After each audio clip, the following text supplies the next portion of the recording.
नमस्कार। बिहार की राजनीति लगातार गर्माती चली जा रही है और आज तो हलचल है पटना में।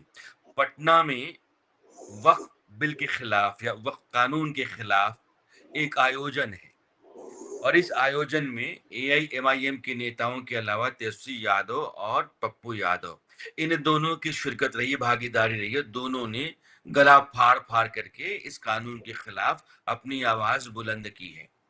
तेजस्वी यादव ने तो यहाँ तक कहा है कि अगर हमारी सरकार बिहार में आ जाती है तो इस कानून को फाड़ कर हम फेंक देंगे, इसकी धज्जियां उड़ा देंगे। कहने का मतलब ये है। पप्पू यादव ने भी कमोबेश ऐसा ही सुर रखा था अपना। अब सवाल ये है कि कानून जो देश की संसद ने पास किया, यहाँ की राष्ट्रपति द्रौपदी मुर्मू ने उस पर दस्तखत किए और बकायदा जो कानून बनने की प्रक्रिया है उसके जरिए देश में वो कानून बन गया। अब बिहार में चुनाव के ऐन पहले इस तरह की रैली का होना, वहां दो पॉलिटिकल पार्टी के नेताओं, कांग्रेस के नेता भी थे, इसलिए मैं दो पॉलिटिकल पार्टी कर रहा हूं, और एआईएमआईएम तो थी ही, तो तीसरी पॉलिटिकल पार्टी, और एक बड़ा जमावड़ा मोटे तौर पर बिहार के मुसलमानों को लामबंद करने, उनको वक्फ कानून के नाम पर एकजुट करने की यह सियासी कोशिश है जिसका चुनावी फायदा उठाने की मंशा रही है। लेकिन बिहार की राजनीति में इस तरह का जो जमावड़ा है और वक्फ बोर्ड के खिलाफ आवाज जो तीन दलों की तरफ से उठाई गई है, वो क्या रंग लाएगी बिहार में, उसका असर क्या होगा, और बिहार के तमाम जिलों में, गांव कस्बों में जो लोग हैं वो इसको किस तरह से लेंगे। इस पर चर्चा के लिए मेरे साथ संजय कुमार जी हैं। और संजय जी, मैं पहले से कई दफा कह चुका हूं कि बिहार की राजनीति की रग रग से वाकिफ है और वहां के राजनेता जो कहते हैं, जो करते हैं, या जो कुछ ना कहते ना करते भी हैं, कुछ हो जाने, कुछ कह जाने की स्थितियों की संभावना के तहत, उन सब को आप पहचानते हैं, जानते हैं ठीक से। संजय जी, ये जमावड़ा और वक्फ कानून के खिलाफ एक लामबंदी बिहार में कैसे देखी जा रही है और चुनाव के भीतर इसका क्या असर हो सकता है? देखिए, वक्फ संशोधन बिल जब लाया गया तो उस समय भी ये बात उठी थी और मजबूती के साथ उठी थी। इसी को लेकर के तो ज्वाइंट पार्लियामेंट्री कमेटी बनाई गई और वो ज्वाइंट पार्लियामेंट्री कमेटी कई राज्यों में जाकर के लोगों से राय ली। वो चाहे वो शिया वक्फ के लोग थे, सुन्नी वक्फ के लोग थे, और ज्वाइंट पार्लियामेंट्री कमेटी में सारे दलों के लोगों को रिप्रेजेंटेशन दिया गया। ऐसा कुछ नहीं था जो लोकसभा से लोगों को लिया गया, राज्यसभा से लोगों को लिया गया कि भाई आप सबसे जो आपत्तियां आपकी हैं, और अगर इसमें पारदर्शिता का अभाव दिखता है, वक्फ की संपत्ति जो रेलवे और डिफेंस के बाद इस देश के पास सबसे बड़ी संपत्ति है, इस पारदर्शिता को लेकर के अगर कानून बनाया जा रहा है तो आपको इसमें क्या आपत्ति है, क्या दिक्कत है। और सब लोगों ने अपनी राय दी। पार्लियामेंट में चाहे वो लोकसभा हो, राज्यसभा हो, जो बहस चली उसका दृश्य के हम लोग साक्षी रहे।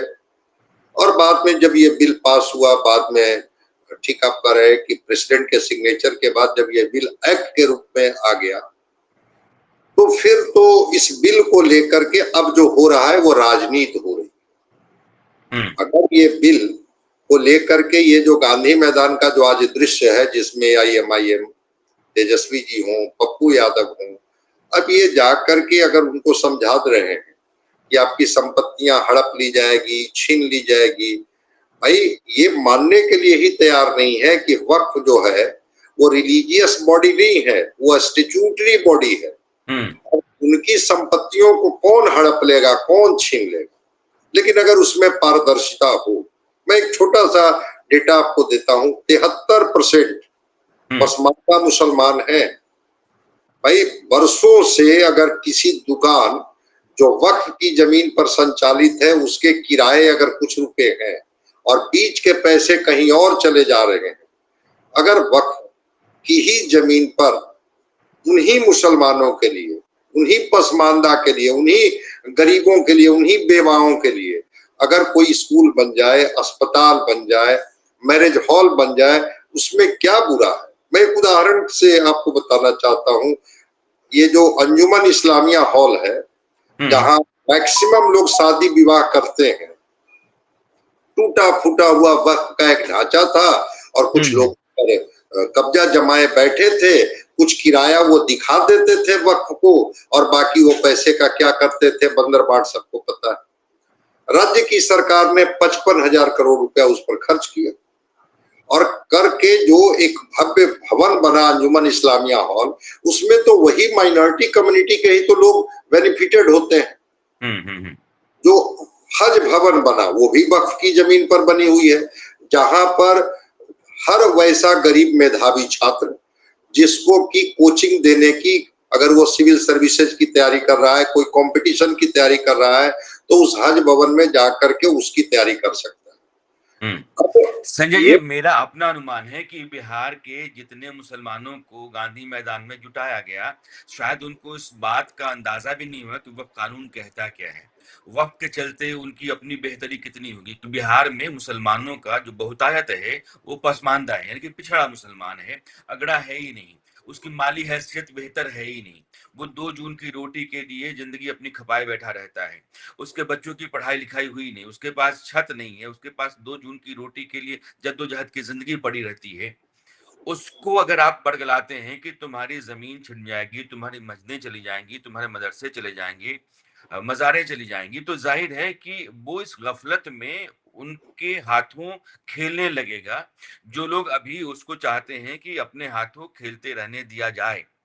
तो ऐसे में संकट ये है कि एक खतरनाक स्थिति बिहार के भीतर पैदा होगी और वोटों का पोलराइजेशन भी, खास में सीमांचल और सीमांचल जैसे बाकी जो जिले हैं जहां मुस्लिम और हिंदू लगभग बराबर की हैं, 30%, 70%, 40%, 60%, 50%, 50%, और कुछ जिले किशनगंज टाइप जहां 70% मुसलमान हैं और 30% हिंदू हैं। तो यहाँ तो स्थितियां तो कुछ दूसरी हो जाएंगी, वो वक्त कहीं और चला जाएगा और लड़ाई जमीन पे कुछ और हो जाएगी। देखिए, वोटों के गणित के हिसाब से कहेंगे तो ठीक आपने बताया कि जो सीमांचल का इलाका है, चाहे वो पूर्णिया हो, अररिया हो, कटिहार हो और किशनगंज, ऑल ओवर वो वहां पर बिल्कुल आपने कहा कि 50% मुस्लिम हो जाते हैं। किशनगंज में तो करीब करीब 68-70% का जो आंकड़ा आप बता रहे हैं, मैं मानता हूं 40 ऐसी सीटें हैं जो मुस्लिम बहुल सीटें हैं बिहार में, 243 में अगर देखा जाए, जहां करीब करीब मुस्लिम मतदाता ही तय करते हैं कि इस सीट से कौन चुनाव जीतेंगे, कौन चुनाव हारेंगे। तो आप राजनीति कीजिए, मुसलमानों को यह समझाइए कि आपके मस्जिद, आपके मजार, आपके कब्रिस्तान पर कोई और कब्जा कर लेगा, लेकिन वास्तविकता से तो परिचित कराइए। ये सामाजिक, आर्थिक और राजनीतिक लड़ाई से थोड़ा बाहर निकलिए और निकल करके उनकी जो मौजूद जो हालात हैं, उनके लिए क्या हुआ। अगर कोई जमीन पर 5 दुकानें बनी हुई हैं और अगर उसका किराया कोई व्यक्ति ले रहा है बरसों से 3,000 रुपया, और अगर वहीं पर अगर उसी कैंपस में अगर बना दी जाए 50 दुकानें और एक दुकान का किराया अगर 20,000 रुपया हो जाता है, 25,000 रुपया हो जाता है, वो जो आय होगी, वो आय का लाभ किनको मिलना है? वो तो माइनॉरिटी को ही मिलना है। ये बिल्कुल सही कह रहे हैं आप। ये यही लफड़ा पूरे हिंदुस्तान के भीतर है। और वक्फ बाय यूजर, आपने कहीं नमाज पढ़ ली, यहाँ कहीं कोई मुस्लिम धर्म से जुड़ा हुआ आयोजन जलसा होता रहा, तो बाद में वो इस्लाम की जमीन या जायदाद हो जाती थी जिसको आप वक्फ का हिस्सा मान लेते थे, उससे मनाही है कि ऐसा नहीं होता, वक्फ बाय यूजर नहीं हो सकता है। आप कहीं भी कह दें कि ये हमारी जमीन है, वक्फ की जमीन है। जैसे बिहार में ही पटना के पास एक इलाका है, गांव बस्ती है, जहाँ की स्टोरी हमने साल भर पहले चलाई। अचानक से नोटिस आना शुरू हो जाता है कि पूरा का पूरा गांव जो है वो वक्फ की संपत्ति है, आप खाली कीजिए। जिन लोगों के पास खतिहान है, दस्तावेज है, उनकी पुश्तें वहां से रहती हैं, वो कैसे वक्फ की संपत्ति हो जाती है। तमिलनाडु में 1500 साल पहले का एक मंदिर, वो कैसे वक्फ संपत्ति हो जाएगी। उस मंदिर के आसपास का जो गांव है वो वक्फ संपत्ति कैसे हो जाती है। तो ये वक्फ जो है एक अराजक व्यवस्था रही है। और जो संजय जी कह रहे हैं कि यह जो 9.5 लाख एकड़ जमीन है देश भर के भीतर, जो लगभग 1.25 लाख करोड़ की संपत्ति मानी जाती है, ये मुट्ठी भर लोगों के हाथों का खिलौना रहा है। और सब लोगों ने अपनी पुश्तों को बनाने और अपनी आलिशान मालदार जिंदगी जीने के लिए वक्फ की संपत्ति का इस्तेमाल किया है। इस्लाम का, इस्लाम के मानने मानने वालों का भला तनिक भी नहीं हुआ है। लेकिन इस्लाम के नाम पर उन सब लोगों को बरगलाया जाता है, भटकाया जाता है, भरमाया जाता है और लामबंद करके एक माहौल अलग तरीके से खड़ा किया जाता है, जो गांधी मैदान में आप देख रहे हैं। इसका इस्लाम से और वक़्त के सही मायने से कोई लेना-देना नहीं है, सिर्फ़ वोट से है। अगर आप चिल्लाते हैं कि ये हिंदुस्तान किसी के बाप का नहीं है, तो ज़ाहिर है किसी के बाप का नहीं है। वो हर हिंदुस्तानी का है। लेकिन वो हिंदुस्तानी जो भारतीय संविधान के मुताबिक कानून की नज़र में बराबर का अधिकार रखता है। उसका सम्मान, स्वाभिमान, जायदाद, ज़मीन पर उसका कब्ज़ा समान अधिकार के साथ रहता है।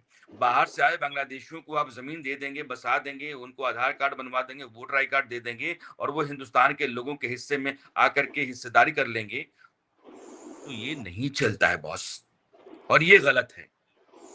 तो दोनों स्थितियाँ हैं, ये जो वोटर आई कार्ड की निगरानी चल रही है या आप इस देश के बिहार के वोटर हैं कि नहीं हैं, उसकी पूछ-परख अगर इलेक्शन कमीशन कर रहा है या वक़्त कानून बन जाने के बाद भी वक़्त कानून के खिलाफ एक अलग तरह की लामबंदी चल रही है, दोनों का बिहार के चुनाव से लेना-देना है और इस दोनों के बीच बिहार के लोग हैं और बिहार के भीतर बन रहा बिगड़ता हुआ चुनावी माहौल है।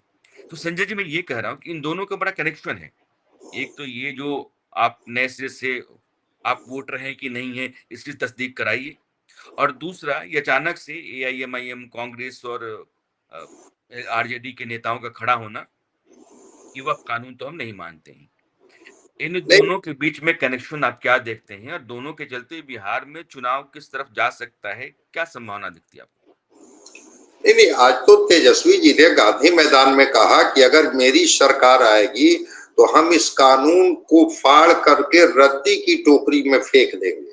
हुँ, कानून कौन बनाता है? अगर तेजस्वी जी को इतनी बात की समझ होगी तो उनको तो पता होगा कि कानून तो पार्लियामेंट बनाता है ना। ठीक है, अगर लगता है कि कोई ऐसी स्थिति बनेगी जिसमें पार्लियामेंट में आपका बहुमत होगा, लोकसभा में, राज्यसभा में, बहस कीजिएगा ना और बहस कर करके इस बिल को भेजिएगा ना प्रेसिडेंट को, तो फाड़ करके आप कौन होते हैं फेंकने वाले? और इस हुँ, तरह की बात पर लोग तालियां बजा रहे हैं कि भाई एक्ट क्या होता है? कोई चीज कानून अगर बन गया है तो कोई व्यक्ति कह रहा है कि हम फाड़ के फेंक देंगे रद्दी की टोकरी में, उसके कोई मायने नहीं है। ये सब कुछ वोट की फसल काटने की मैं मानता हूं कि एक कवायद है। हुँ, और हुँ, अगर अगर उन्हीं के हितों में, मैं तो बार बार कह रहा हूं कि क्या ये वक्फ की जमीन, वक्फ की संपत्ति पर क्या कोई दूसरे कम्युनिटी के लोगों का कोई इंटरफेरेंस होगा क्या? इसको तो ट्रांसपेरेंट करने के लिए कुछ इस तरह की चीजें की गई हुँ, जिसमें कई मुस्लिम स्कॉलर ने इसका स्वागत किया। अब छोड़ दीजिए हिंदुओं का मंदिर और ये गांव, केरला में क्रिश्चियन लोगों की जमीन को वक्फ ने कह दिया कि हमारी जमीन है और वो हुँ, क्रिश्चियन बोर्ड जो था वो कोर्ट चला गया कि भाई इनकी जमीन कैसे हो गई। तो अगर डिस्ट्रिक्ट मैजिस्ट्रेट को कहा गया कि डिस्ट्रिक्ट मैजिस्ट्रेट उस जमीन के बारे में तहकीकात कर लेंगे कि क्या ये जमीन वास्तविक में वक्फ की जमीन है या जमीन किन्हीं और की है, इस ट्रांसपेरेंसी में किसी को क्या आपत्ति होगी? रह गई बात कि ये जो पॉलिटिकल लोग जो मंच से जाकर के समझा रहे हैं, ये कुछ नहीं, एक ध्रुवीकरण की राजनीति है। तो अगर आप ध्रुवीकरण की राजनीति करेंगे तो फिर ये संविधान की किताब लेके क्यों घूम रहे हैं? अगर कॉन्स्टिट्यूशन में ये क्या वक्फ को लेकर के ये पहली बार संशोधन हुआ है क्या, या हुँ, आजादी के बाद जब देश स्वतंत्र हुआ, जब से आपके यहाँ संविधान लागू हुआ, कितने संशोधन हुए और सारे संशोधन हो जाने के बाद जब वो एक्ट बना, सब लोग उसको मानते हैं कि हाँ ये एक्ट है और इसे हमें माननी पड़ेगी। रह गई बात वोटर लिस्ट की बात, भाई ये जो सीमांचल का इलाका है, आपको आधार कार्ड और फर्जी वोटर कार्ड मिल जाएंगे। यहीं के लड़के रोज चिल्लाते रहते हैं डोमिसाइल डोमिसाइल। यहाँ के संसाधन पर अभी टीचर की जो रिक्रूटमेंट हुआ उसमें बहुत सारे फर्जी जो आधार कार्ड और वोटर कार्ड बना करके दूसरे राज्य के लड़कों ने बिहार में घुसपैठ किया और इसको पकड़ा गया बजाते। हुँ, अगर हुँ, उसके सत्यापन को लेकर के इलेक्शन कमीशन एक एक्सरसाइज कर रही है, उसके जो हुँ, राइट्स है उसके तहत, जो पीपल रिप्रेजेंटेटिव एक्ट का जो राइट है उसके तहत अगर वो कर रही है कि हाँ हम सत्यापन करेंगे, तो इसमें क्या बुरा है? सत्यापन कोई पहली बार हुआ है क्या, या सत्यापन इसके पहले भी 11-12 बार हो चुका है? हाँ, चुनाव के समय को लेकर के, टाइमिंग को लेकर के एक सवाल उठा सकते हैं, लेकिन अगर कोई किन्हीं की मृत्यु हो गई है, उनका नाम भी वोटर लिस्ट में जोड़ा हुआ है, किन्हीं का कोई आइडेंटिटी प्रूफ नहीं है कि वो बिहार के, भारत के नागरिक हैं और वो बने हुए हैं वोटर, तो क्या उसकी जांच नहीं होनी चाहिए कि आपका आधार क्या है यहाँ के वोटर बनने का? इसको लोगों ने एनआरसी के साथ जोड़ दिया, ये तो एक एनआरसी की तरह हो जाएगा। मैं कहता हूं कि जो जेन्युइन वोटर हैं वो छूट जा रहे हैं, जो वैसे वोटर हैं, और एक-एक व्यक्ति 3-3 4-4 जगह के वोटर बने हुए हैं। वो गांव में भी वोटर बना हुआ है, कहीं बाहर का भी वोटर बना हुआ है, जिस शहर में रहता है वहां का भी वोटर बना हुआ है। अगर डबलिंग और ट्रिपलिंग हुआ है, इसको चुनाव आयोग शुद्ध करके अगर एक जगह कर दिया जाए तो तो बुराई इस क्या है? तो उसमें भी कोई मुझे आपत्ति नहीं लगती है कि भाई एक व्यक्ति को तो एक ही वोट देने का अधिकार है ना, और उसमें भी आपत्तियां दर्ज करने के लिए 1 महीने का समय है। आप बिहार की ज्योग्राफी को समझाते हैं कि जो बाढ़ का पानी है, जो यहाँ की 76% जो ये है बाढ़ग्रस्त है, बिल्कुल इस आपत्तियों से कोई असहमत नहीं हो सकता है कि समय कम है और इस कम समय में क्या 8 करोड़ वोटर का सत्यापन संभव है? बिल्कुल प्रैक्टिकली ये सवाल हो सकता है कि हाँ, नहीं संभव है। ये चुनाव आयोग को तो करने दीजिए। कहाँ चुनाव आयोग ने कोई टाइम फिक्स कर दिया कि नहीं इसमें हो या ना हो, इतना में हम सत्यापन कर ही लेंगे। लेकिन अगर उसने एक एक्सरसाइज शुरू किया है, वो भी 6 राज्यों में, बिहार के बाद बंगाल होगा, बंगाल के बाद दूसरे राज्यों में होगा, तो फिर इसमें क्या आपत्ति? तो जो भी अच्छा, चूंकि ऑटोनोमस बॉडी है इलेक्शन कमीशन, अगर उसको लगा कि नहीं जो मतदाता हैं उनका डबलिंग यहाँ हो रहा है, जो मतदाता जेन्युइन नहीं है, जिनका कोई प्रमाण बिहार में नहीं है कि वो बिहार के निवासी हैं, वो भी यहाँ के वोटर बने हुए हैं, उनसे मांगा जा रहा है कि भाई थोड़ा ये जालसाजियां बिहार के भीतर बहुत सारी हैं और बहुत बड़ी तादाद में बिहार के भीतर ऐसे घुसपैठिए हैं जो वोटर बन करके वोट देते हैं और उनके लिए वहां की राजनीति जो है हर तरह की सुविधा सहूलियत देती रही है, पास तो पोसती रही है। लेकिन मेरा सवाल संजय, मैं फिर उधर जाता हूँ। अगर वक्फ बोर्ड या वक्फ कानून को लेकर के वहां इस तरह से लामबंदी होती है, आपको क्या लगता है यह जो मुसलमान वोट है वो छिटक करके प्रशांत किशोर की तरफ ना जाए? अगर एआईएमआईएम अलग चुनाव लड़ती है या फिर वो महागठबंधन के फोल्ड में आकर चुनाव लड़ती है, तो जाहिर है कि वो पोलराइजेशन ऑफ मुस्लिम वोट्स बहुत मजबूत हो जाएगा। लेकिन ये वक्फ बोर्ड का हवा का झंडा उठा करके, उस लॉलीपॉप दिखा करके मकसद क्या है? तो ये जो क्या प्रशांत मुस्लिम वोट के भीतर ज्यादा सेंधमारी कर रहे हैं और वो लामबंदी बहुत जरूरी है कि कहीं ना जाए मुसलमान वोट, वो सिर्फ महागठबंधन के पास आ जाए? नहीं, देखिए एआईएमआईएम तो ऑफर जो इनके अख्तरुल इमाम है प्रदेश अध्यक्ष, उन्होंने तो आरजेडी को ऑफर किया था कि हम चाहते हैं कि हमें भी महागठबंधन में जगह दी जाए और हम भी महागठबंधन के हिस्सा बन के इस बार चुनाव लड़ना चाहते हैं। मतलब उनको इस बात की समझ हो चुकी है कि मुसलमान हमारे नाम पर इस बार फ्रैक्चर्ड नहीं होंगे। बीजेपी को हराने के लिए, एनडीए को हराने के लिए हो सकता है कि उनका ध्रुवीकरण उधर ही हो। जहां तक प्रशांत किशोर की बात है, प्रशांत किशोर ने एक सवाल उठा दिया।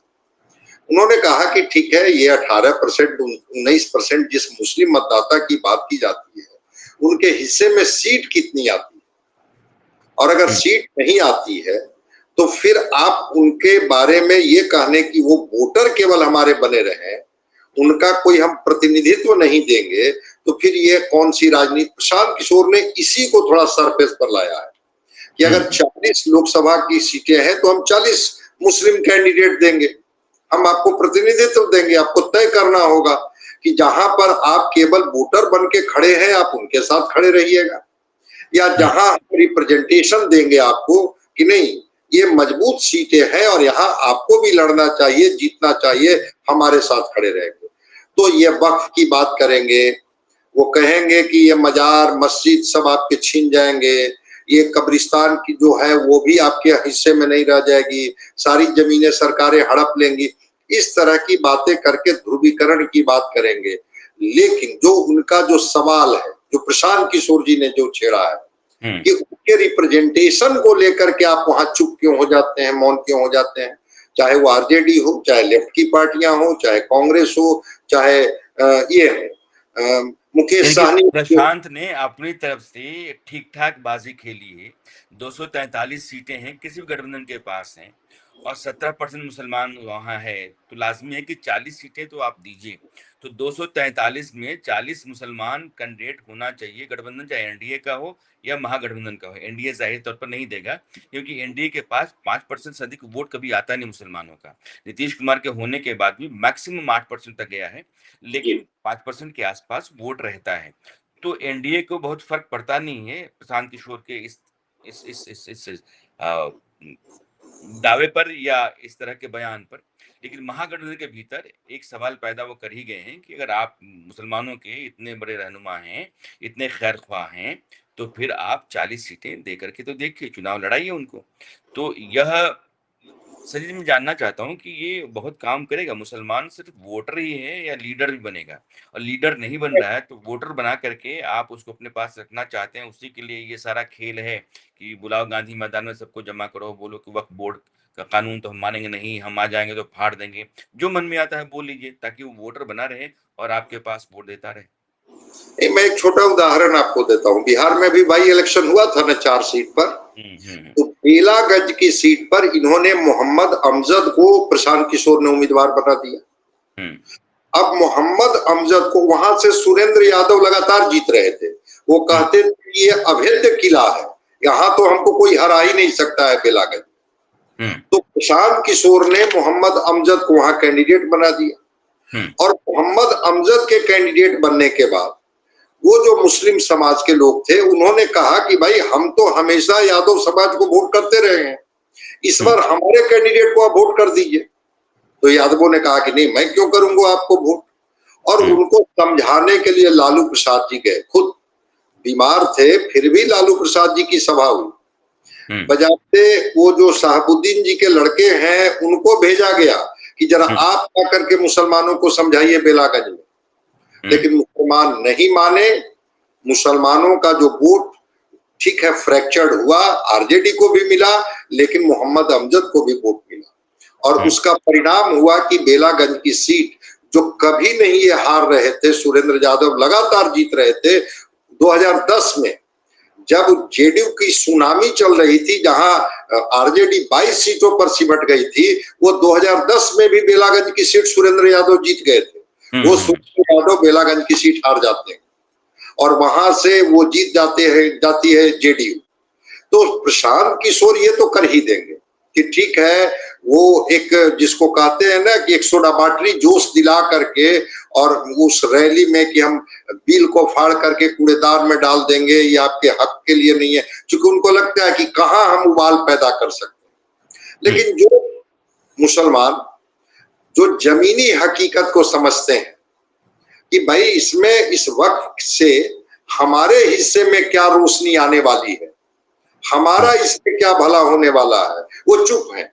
उनको बात समझ में आ रही है कि अगर इसको पारदर्शी तरीके से करके और इसके ही लाभ को हमारे हिस्से में अगर दे दिया जाए, भाई क्यों नहीं। अगर वक्फ बोर्ड है तो उसका जिस तरह से ये लोग ऑडिट रिपोर्ट देते हैं, उतनी संपत्ति जिसके पास हो और उसकी जो आय है वो घटते जा रही है। ऐसा कहीं देखे हैं कि संपत्ति बढ़ रही है और आमदनी घट रही है? कौन सा करवाते हैं? और अब संपत्ति घट रही है तो बताइएगा कि संपत्ति बढ़ रही है और आमदनी घट रही है, तो बताएंगे ना कि आमदनी घटने का कारण क्या है। आमदनी बढ़नी चाहिए थी, तो आमदनी बढ़ते हुए इन लोग उसी चीज को लेकर के अगर प्रशांत किशोर समझाने में कामयाब हो गए, और खास करके उनके रिप्रेजेंटेशन को लेकर के कि वोटर बनिएगा या लीडर भी बनिएगा, अगर प्रशांत किशोर बना दिए कि आपके हिस्से में कौन सी रोशनी आ जाएगी, आप उनके साथ जिंदाबाद मुर्दाबाद कर लेंगे।